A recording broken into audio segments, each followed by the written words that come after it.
વાત કરીશું મહેસાણાના એક એવા ગામની કે જેમાં ઢંઢેરો પીટીને લોકોએ ચૂંટણીનો બહિષ્કારનો માર્ગ અપનાવ્યાની જાહેરાત કરી છે।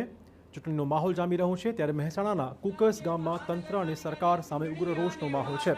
ગામમાં ટીપી, ડીપી અને ઇન્ડસ્ટ્રીયલ ઝોન દાખલ કરવાના નિર્ણય સામે ગ્રામજનોએ આક્રમક વલણ અપનાવ્યું છે। પોતાની માંગો પ્રત્યે સરકારનું ધ્યાન દોરવા માટે કુકસના લોકોએ રાત્રિ સભા યોજી ઢોલ નગારા વગાડીને વિરોધ અને પ્રદર્શન કર્યું હતું। આગામી ચૂંટણીનો સંપૂર્ણ બહિષ્કાર કરવાની ચીમકી ઉચ્ચારાઈ છે। આ ગામના રહેવાસીઓ પોતાના અસ્તિત્વને બચાવવા લડત ચલાવી રહ્યા છે।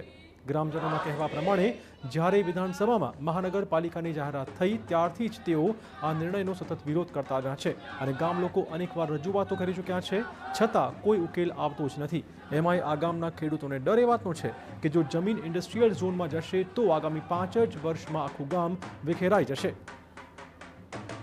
મહેસાણા રામપુરા કુકસના ગ્રામજનો વિરોધ કરી રહ્યા છે મનપામાં ભળવા બાબતે।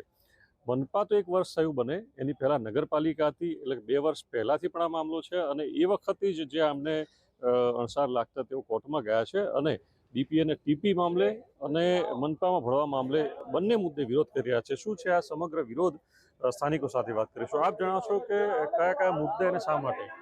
અમારા જે સમય વિધાનસભામાં જાહેરાત થઈ મહાનગરપાલિકા બનવાની અને અમારા ગામનો ઉલ્લેખ અંદર હતો ત્યારથી અમે વિરોધ કરેલો છે અને અમારા ગામને ગ્રામસભા ભરી અને નગરપાલિકામાં ન જોડવા માટે ઠરાવ પણ આપેલો હતો, તો પણ અમને બળજબરીપૂર્વક અને દાદાગીરી કહી શકાય એ રીતે અમારા ગામને લઈ લીધું છે।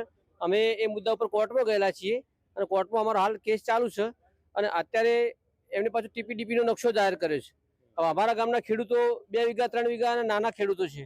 હવે આ ટીપીડીપીમાં 40% જગ્યા કપાય એ બિલકુલ અમને પોસાય એમ નથી, એટલે અમારા ગામના ખેડૂતોનો ઉગ્ર વિરોધ છે। અમે ચૂંટણીનો બહિષ્કાર કરેલો છે અને અમે આ મુદ્દે જો સમાધાન નહીં થાય કે અમારા વાતનું નિરાકરણ નહીં આવે તો અમે 100% ગામ આ ચૂંટણીનો બહિષ્કાર કરશે।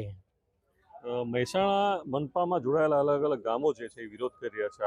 આપનું ગામ પણ રામપુરા કુકસ પણ વિરોધ કરી રહ્યા છે। આપનું કેટલા રહીશોનું ગામ છે અને કેટલા મતો આ ગામના છે અને ચૂંટણીમાં એની ઉપર શું અસર પડશે? અમારા ગામમાં તો 997 મત છે અને 200 રહીશોનું ગામ છે અને બધા ગામના ગમે તે ખેડૂત છે, બધા નાના ખેડૂતો છે અને નાના ખેડૂતોની આ બધી જમીન કપાઈ જાય 40% લેખે તો બધા ખેડૂતો ખેતી વિહોણા થઈ જાય અને આગામી મોટા ભાગના તમામ ખેડૂતો છે એ ખેતી ઉપર નભતા છે, તો એમનું મુખ્ય કમાવાનું સાધન છીનવાઈ જાય। એટલે એના અનુસંધાને ટીપીડીપીનો વિરોધ કરી અને નગરપાલિકાનો વિરોધ કરી અને ગામના રહીશો બધા કોઈ ગઢ કોઈ નોકરિયાત નથી। જો નાની ખેતી લુપ્ત ભાગી તૂટી જાય તો ખેડૂત બિચારો ભાગી જાય, શાના ઉપર નિર્ભર થાય? આ સૌથી મોટો પ્રશ્ન છે અમારા ગામડાનો ખેડૂતોનો, કે પશુપાલન અને ખેતી ઉપર નિર્ભર છે। જો ખેતી આ લોકો 40% પડાવી લે તો પછી એથી કશું વધતું જ નથી। 40% જમીન કપાતમાં જાય, ઇન્ડસ્ટ્રીયલ ઝોન મૂકવામાં આવે તો અમારું ગામ આજે નહીં પણ 5 વર્ષે વિખરાઈ જાય। અમારા ગામજનો સર્વ લોકોનો પૂરો વિરોધ જ છે, બહિષ્કાર પણ છે અને સદંતર આનો કોઈ નિકાલ નહીં આવે તો દરેક ચૂંટણીનો અમે બહિષ્કાર કરીશું। દરેક ચૂંટણીનો અમે બહિષ્કાર કરીશું જો અમારા પ્રશ્નોનો ઉકેલ નહીં આવે તો।